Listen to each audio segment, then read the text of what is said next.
Pwede po bang basahin natin yung nasa screen natin? Everyday love. Ito po yung ating team ngayong February.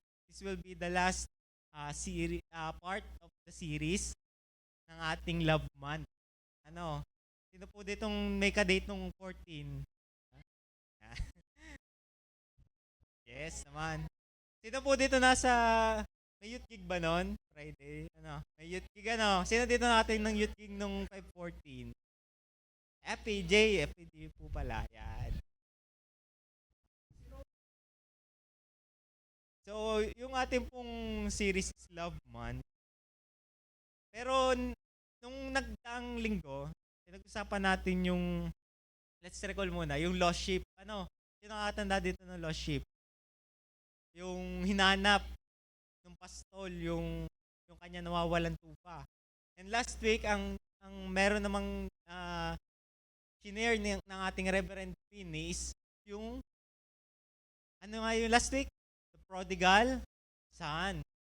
Yung kahit na mabaho yung anak niya, kahit na nagkasala yung anak niya, tinanggap pa rin ng ama yung kanyang anak. Ano po? Ngayon naman po, pag-uusapan natin is more about do sa love. Ano ba talaga yung love?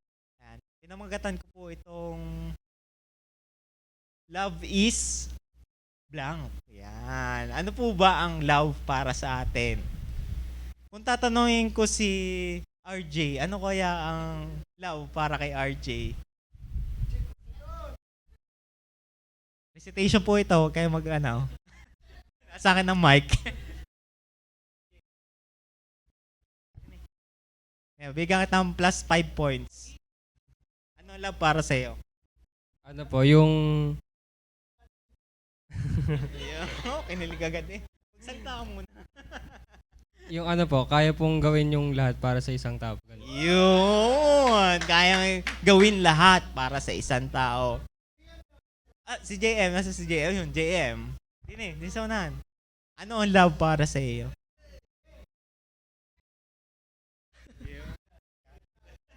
God. Love is unconditional po. Yun, unconditional. Walang kondisyon ang pagmamahal. Hindi porket mabait siya sa iyo, mamahalin mo siya. Paano pagka hindi na siya mabait? Mamahalin mo pa rin ba? Di ba? Halimbawa, sinaktan ka niya. Mamahalin mo pa ba siya?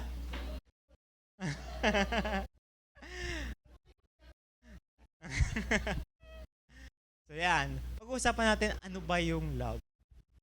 Saranghe. Korean. So, meron po, bago po tayo mag-proceed, gusto ko lang po i-share yung 5 love languages. Familiar po ba tayo dito? Sino pong familiar do sa 5 love languages? Ilan lang, yung iba hindi pa ganong familiar. Ito pong 5 love language, hindi lang po sa kapartner. Sheila, ano yun? Alam mo? Alam mo 5 language? Love? Ha? 5 yun, 5. So ano po yung 5? Doon sa nakakalam. Physical touch, quality time, words of affirmation, acts of service, yes po. Gifts, yun po yung 5. Pwede ko po maimbitahan uli dito si JM at saka si Gloria. Kailangan ko lang po ng illustration. Nasa si Gloria. Hindi ko nakikita si Gloria. Yun. Hindi. Nasa akin ng mic. Wala kayong magagawa.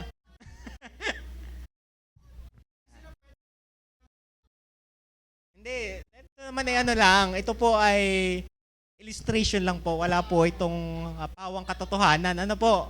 Disclaimer lang po sa mga nanonood sa live. Ito po ay illustration lang po. For demonstration purposes lang po ito. Ano po? JM, ang tanong ko sa iyo, recitation po tayo. Hindi nyo ka po alam. Ako po yung teacher dati. Kaya kaya ako mahilig po sa talagang magtanong sa mga estudyante. Ngayon po si JM, tatanungin ko, ano yung ano yung top 2 na love language mo? An- yung gusto mong, paano mo masasabi na mahal ka from that 5 languages? Dalawa po, ano po?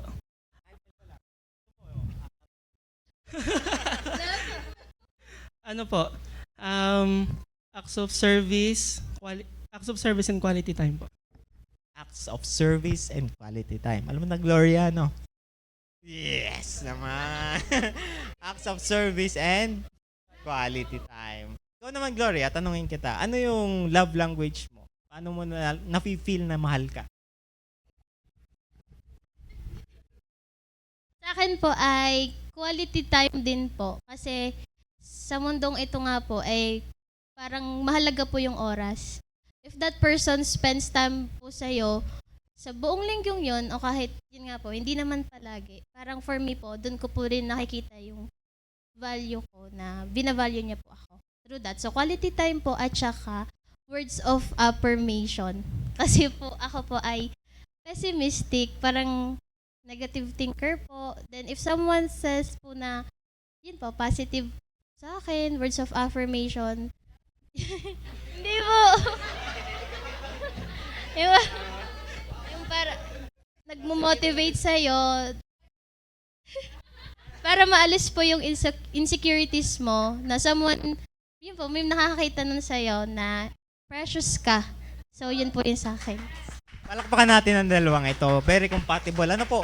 Words of affirmation at saka quality time. Ano po? Makakapuno po kayo. Salamat po. So yun, alam nyo na ang dalawa ha. Ayan. Ba't ko po tinanong sa dalawa kung ano yung love language nila? Paano nila nararamdaman na sila'y mahal? Napaka-importante po nito, especially if we want to build relationship. Ano? Hindi lang sa partner, pagkos sa mga kaibigan natin. Di ba? Sino dito walang kaibigan? Di ba? Loner. Lahat tayo may kaibigan. So, if we want to deepen yung ating relationship dun sa ating kaibigan or dun sa winiwin natin, kailangan malaman natin ano ba yung love language nila. Baka bigay ka ng bigay ng gifts, hindi pala yun yung love language niya. Di ba? Hindi na-appreciate. Kumbaga yung hindi niya kumbaga may iba pa na dapat mong gawin para mas maramdaman niya na mahal mo siya. Diba? Maaaring sabihin natin ako, love language ko ay act of service. Yan. Act of service. Ako po ay masipag magluto, maglaba, maglinis. Joke. Hindi po ako masyadong naglilinis sa bahay.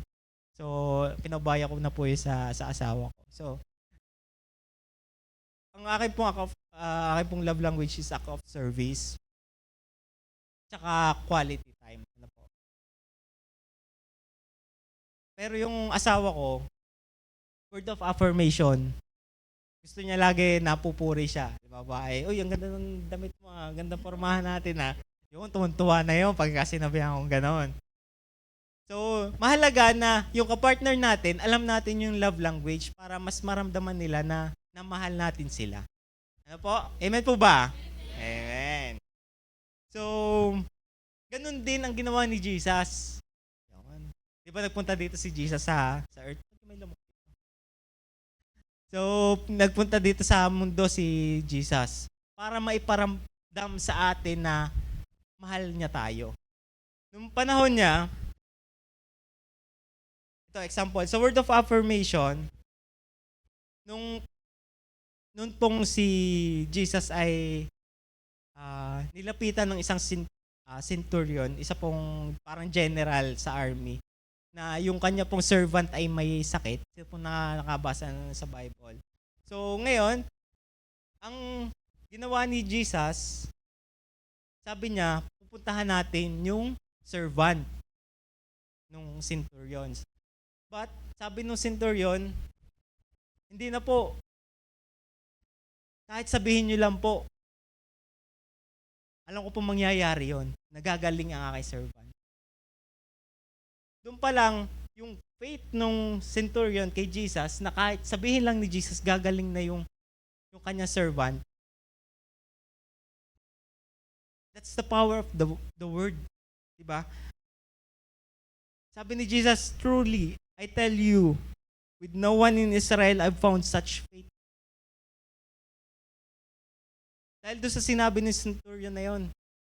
Pero inyo, sabihin lang ni Jesus, gagaling na agad, kahit hindi na puntahan, kahit hindi na hawakan, kahit hindi na pag-pray. Sabihin lang ni Jesus na gagaling yung servant, ay mangyayari at magaganap. Yun yung salita. Yun yung power nung word. Sa act of service, sino dito nakaka-recall na hinugasan ni Jesus yung paa ng kanyang mga disciples? Yes. Biruin nyo yun, isang leader na pagsisilbihan yung kanyang mga members. Si Jesus ay Diyos, nagkatawang tao. At pinagsisilbihan niya yung kanyang mga disciples. He is very humble in a way. Hindi niya iniisip yung position niya.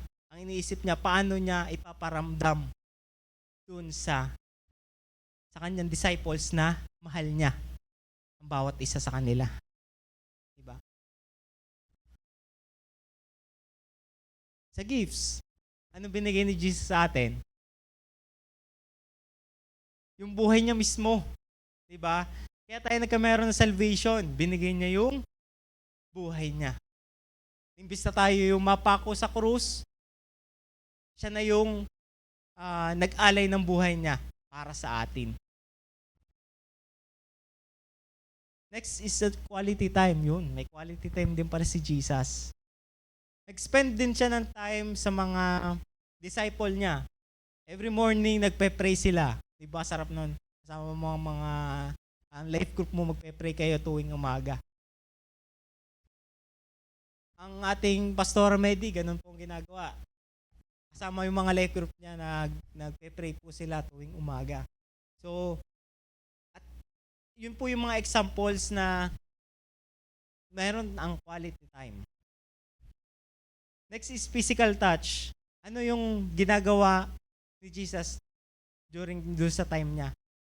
Naglelay siya ng hands doon sa mga may sakit upang sila ay gumaling. Hindi lang yon. Naglay din siya ng hands para mag-bless ng mga bata. Bless niya yung mga bata. So, yung ating mga kamay pwede yung para sa pray for healing and para mag-bless ng tao. Through Christ. So, yun yung mga example lang. Yun ang intro ko pa lang po. Wala po tayo sa sa main point ko. So, ang ating pong key verse, bago tayo magsimula, pwede po ba nating i-declare muna Luke 4:18? Ano yun? Luke 4:18 to 19. Yan. Pwede po ba tayo tumayo? Ayan. Napabata ang intro ko. Okay, 1, 2, 3. The Spirit of the Lord is upon me because He has anointed me to preach the gospel to the poor. He has sent me to heal the brokenhearted, to preach deliverance to the captives and recovery of sight to the blind, to set at liberty those who are bruised, and to proclaim the acceptable year of the Lord. For our God is Jesus, the Anointed One. Declare din natin yung ating 10GA1 culture. Ay, wala.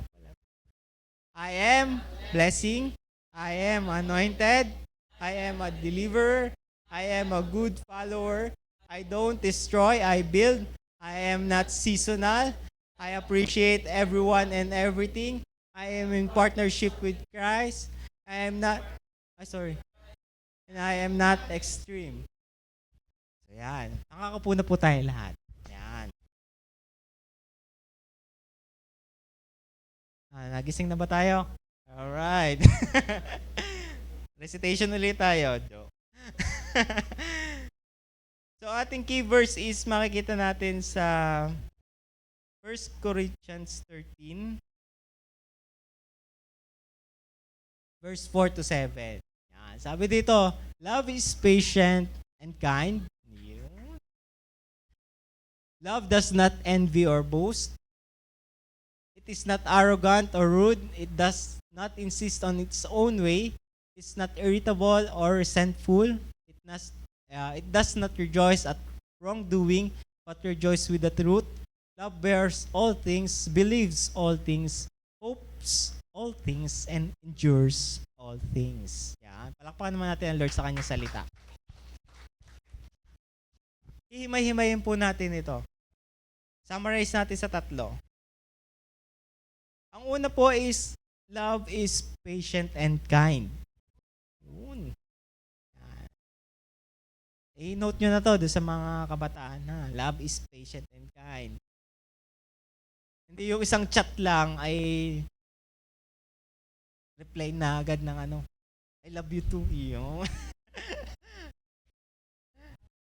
Pakipot muna tayo. Ano? Love is patient and kind. Paano ba pag sinabing patient and kind? Isa sa example dito is nung si Jesus ay nasa journey, napadaan siya sa isang barangay or town which is Samaria. Ang hali nun, mainit. Parang ganito, mainit ang hali. So, nagpunta siya syempre, napagod siya sa biyahe, sa kanilang journey. Nagpunta siya sa may well, doon siya nagpaiwan. Tapos pinapunta niya yung kanyang mga disciples sa bayan para mamili ng mga pagkain.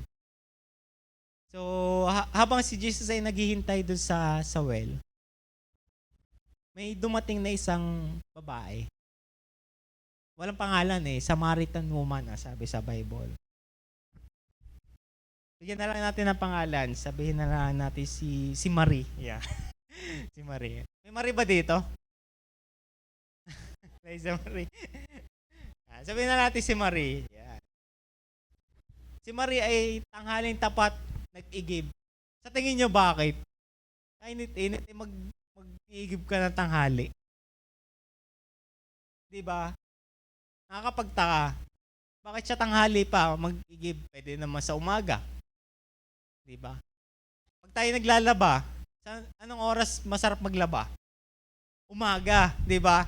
Kasi pagdating ng tanghali, nakasampay na yung mga damit natin. Walang naglalaba ng tanghali. Kasi pag nagsampay, kagabi na ang tuyo noon. Diba? Talaga maglalaba ako. No? alam ko yan So, umaga dapat nag-iigib. Pero ito Samaritan woman, si Marie, pangalanan natin Marie, ay tanghali siya nag-iigib. Bakit kaya tanghali? May iniiwasan po si Marie. Gusto niya, siya lang, kumbaga, hindi siya nakikisama sa ibang tao. Bakit kaya? Kasi pinag-uusapan siya ng ibang mga tao pagka nakakasabay siya. Kasi si Marie, doon sa mga hindi nakakaalam, si Marie po ay 5 na naging asawa. Diba?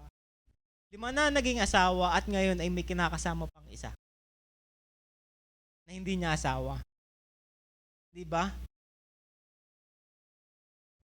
Ngayon, siya ay pinag-chichismisan ng mga marites tuwing umaga. Kaya iwas siya na mag-igib tuwing umaga. Kaya siya, kahit mainit, basta wala siyang makasabay, tanghali siya nag-iigib. So, nung nandun na si Jesus, dumating yung babae, si Marie. Ngayon, sabi ni Jesus, pag-igib mo ako tubig. Siyempre, inom si Jesus. At that time, ang culture po, yung mga Jews, hindi kinakausap ang mga taga-Samaria, mga Samaritan. Hindi sila nakikipag-usap. Kasi, Jews at saka Hintil. Kumbaga may ibang magkaiba ng culture. Ano po? Pero si Jesus, kinausap yung Samaritan woman. At sinabi na ipag-iigib siya ng tubig. And then nung conversation nila, sabi ni Jesus, pa-flash po ako ng John 4, verse 13. Sabi ni Jesus, everyone who drinks of this water will be thirsty again. Kahit uminom daw ng tubig doon sa well, ay mauuhaw uli. But whoever drinks of the water that I will give him will never be thirsty again. Ano kaya yun, tubig na yun? Yung pag ininom mo, hindi ka na mauuhaw uli. Di ba, pag tayo uminom dyan sa likod, mamaya, na uli tayo. Pero yung tubig na tinutukoy ni Jesus, pag ininom mo daw yun, hindi ka na daw uli mauuhaw. Napakalalim, ano? The water that I will give him will become in him a spring of water welling up to eternal life. Panghabang buhay yung tubig na ibibigay ni Jesus sa atin.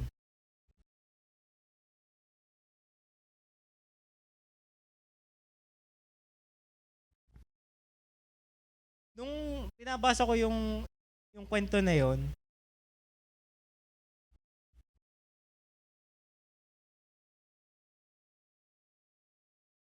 napansin ko na kahit anong pinagdaanan ng babae,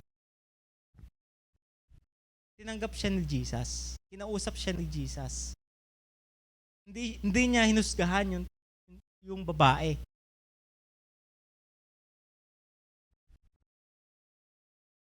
Kapag tayo ay nakipagkwentuhan sa ating mga kaibigan, ito yung advice natin. Palabas nga po ng Big Word. Tatanda natin ito pagka tayo nakipag-usap sa ating mga kaibigan. So yan. Makinig na mabuti sa kapwa kung hindi agad humuhusga. Pag tayo may kinakausap, tayo makinig sa kanila. Hindi para husgahan sila.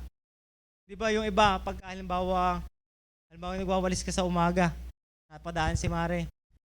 Mare, alam mo na yung balita doon sa kay Marie. May bago na namang kasama eh. Kinakasama. Oh.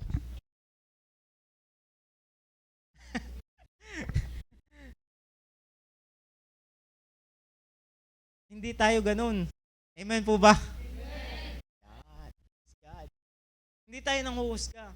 Pagkos inuunawa natin yung sitwasyon ni Marie. Tulad ng ginawa ni Jesus. Hindi hinusgahan ni Jesus si Marie doon sa ginawa niya. Pagkos inimbitahan pa niya. Sinabi niya na siya yung Misaya. Diba? Nagkameron ng salvation kay Marie. Praise God. So let's practice yung patience and kindness. Kahit yung ating mga kaibigan, kahit yung mga anak natin ay nagkakamali, kahit matigas ang ulo, let's have the patience. And para may paramdam pa natin yung pagmamahal natin sa kanila. Paramdam natin sa kanila na mahalaga sila sa atin, na mahaba yung pasensya natin. Diba? Sino dito mahaba ang pasensya? Pasang kamay. Praise God. Ayan. Sa pagmamahal pala, kailangan mahaba ang iyong pasensya. Dahil tayo ay nagkakamali, tama po ba? So, kailangan natin habaan talaga natin pasensya. So, love is patient and kind. Let's proceed to the next. Love is humble and selfless. Sino dito mga humble? Parang contradicting yata. So, humble. Para si Jesus, Si Jesus, hinugasan yung paa ng kanyang mga disciples. Tayo ba kaya, yung mga nanay, very selfless yan. Saludo ako. Pero inyo, ng mga bata tayo, sila yung nag-aalaga sa atin, sila yung nagpapaligo sa atin. Diba? Sila yung papakain sa atin. Kahit mabagal tayong kumain,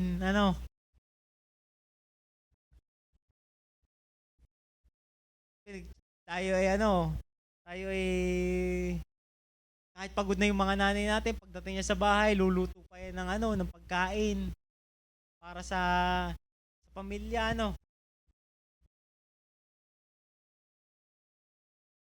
They're very selfless. Ganun din si Jesus. Kahit siya ay Diyos, pinaglingkudan din niya yung kanyang mga disciple.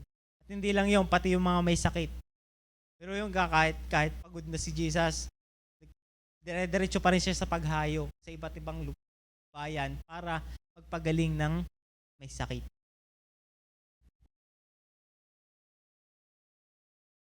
Sabi sa John 13 verse 5, ito yung panahon na hinuhugasan niya yung paa ng kanyang mga disciple. Then he poured water into the basin and began to wash the disciples' feet and to wipe them with towel that was wrapped around him.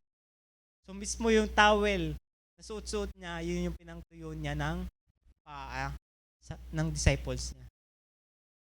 Anong meaning nito? Ibig sabihin, kaya ni Jesus ibigay lahat para sa atin. Kaya yung buhay niya na binigay para sa atin, para tayo ay maligtas. Ito'y buong puso niyang ginawa dahil mahal niya tayo. Sino po ditong naniniwala na mahal siya ni Jesus?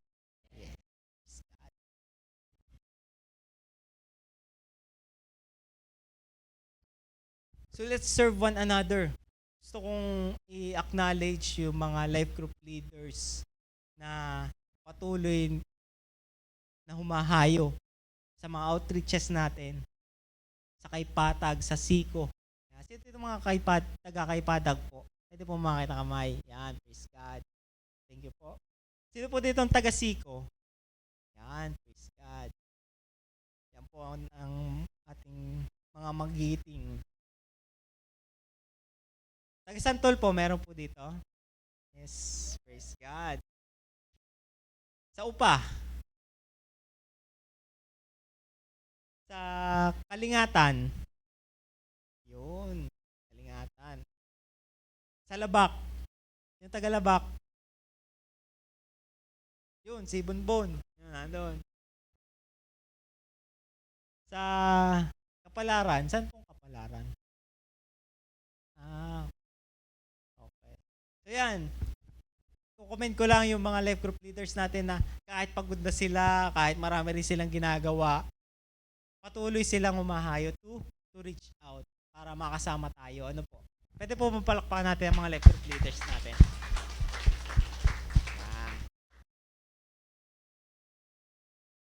And let's proceed to the last topic. Love forgives and rejoice in truth. Ito isa sa pinakamahirap na gawin, ang magpatawad. Tama ba? Mahirap. Lalo na pagka ikay nasaktan. Na pagka ikay iniwan. Lalo na pagka ikay pinagpalit. Ay, naku. Ang sakit.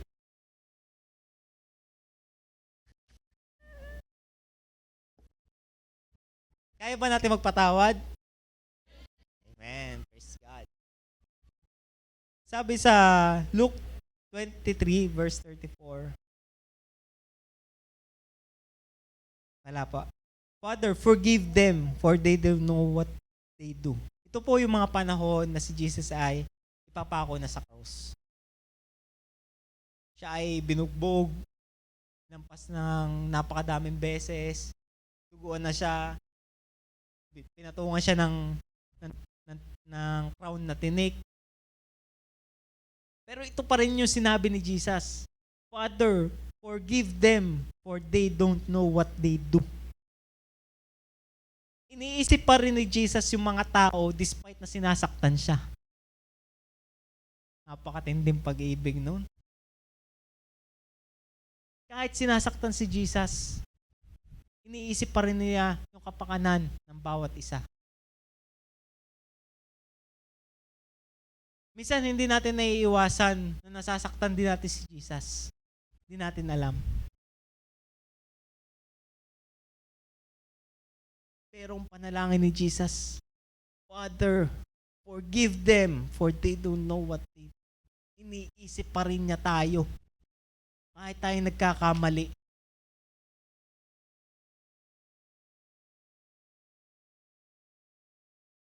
Mahal ka niya.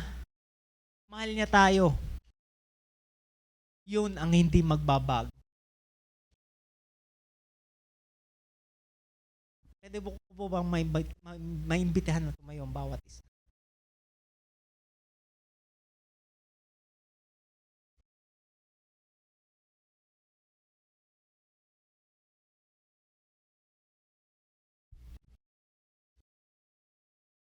Ngayong oras na to, alam ni Lord na may nakasakit sa iyo.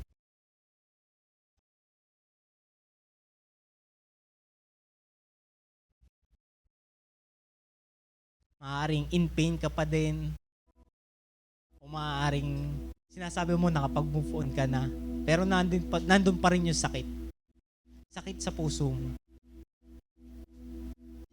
Ngayong oras na to, I would like to invite you to open up your hearts to Jesus.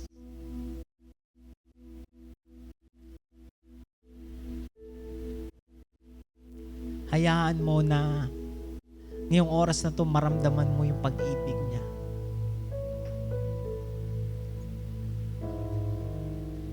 Yung pag-ibig na kayang ibigay lahat.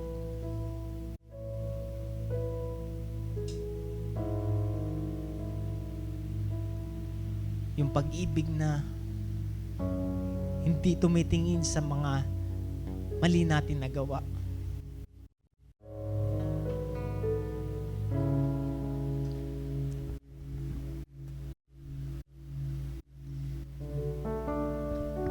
Yung pag-ibig niya na nakahanda lang, na nandyan lang,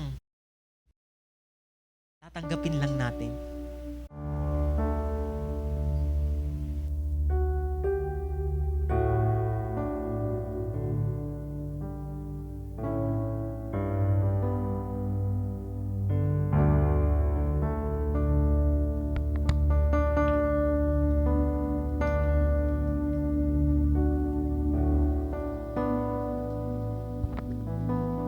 Pag-ibig na tatanggapin na lang natin.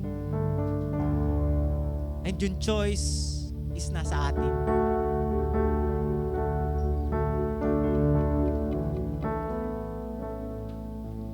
Kung tinatanggap mo yung regalo niya, imbitahan mo siya sa puso mo.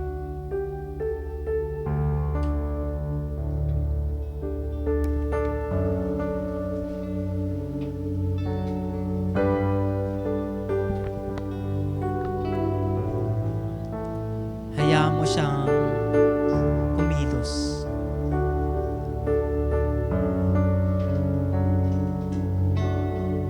Sabihin mo sa kanya yung mga bagay na nakasakit sa iyo. Nakikinig siya. Nakikinig siya tulad nung ginawa niya doon sa Samaritan woman. Pinapakinggan ka niya.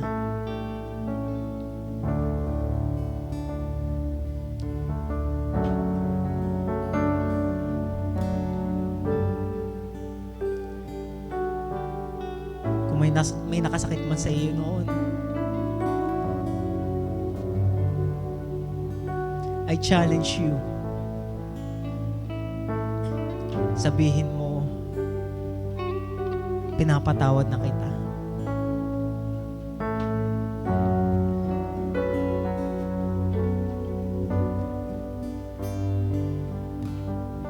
Pinapatawad na kita sa pananakit mo sa akin.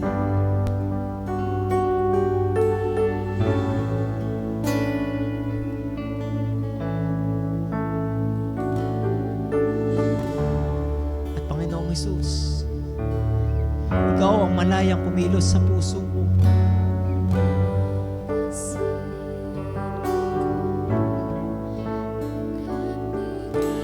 Hipuin mo ang puso ko, Panginoon.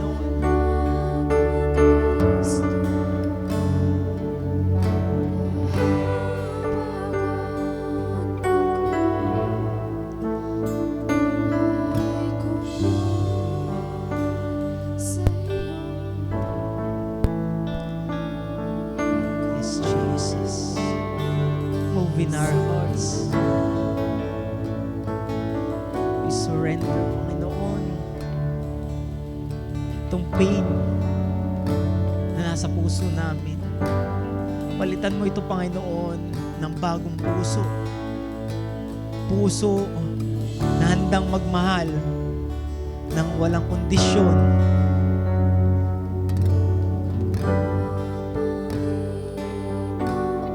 Turuan mo, Panginoon, kung paano magmahal ng tulad mo.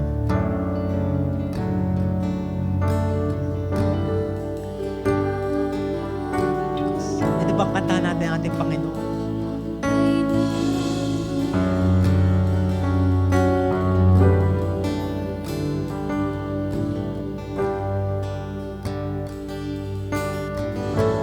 Hallelujah, Lord God.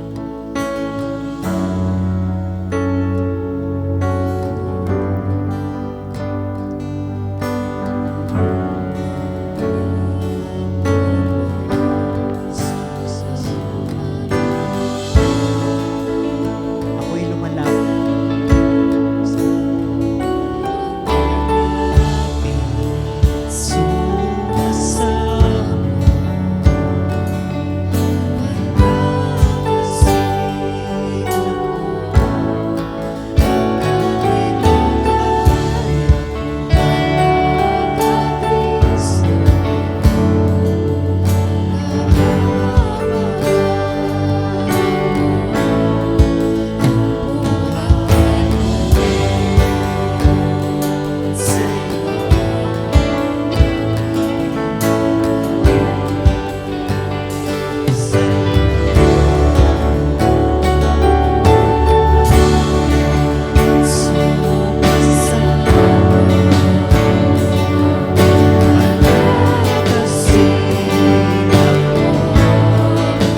Lord God, sa pag-ibig mo sa amin. Maraming salamat, Panginoon, sa unconditional love mo. Maraming salamat, Panginoon, sa healing of our hearts, Panginoon. Alam namin na may bagong puso na kami, Panginoon, na handang magmahal unconditionally, Panginoon. We thank you, Lord God, and we give you all the highest praises, honor, and thanksgiving in the mighty name of Jesus. Everybody say, Amen.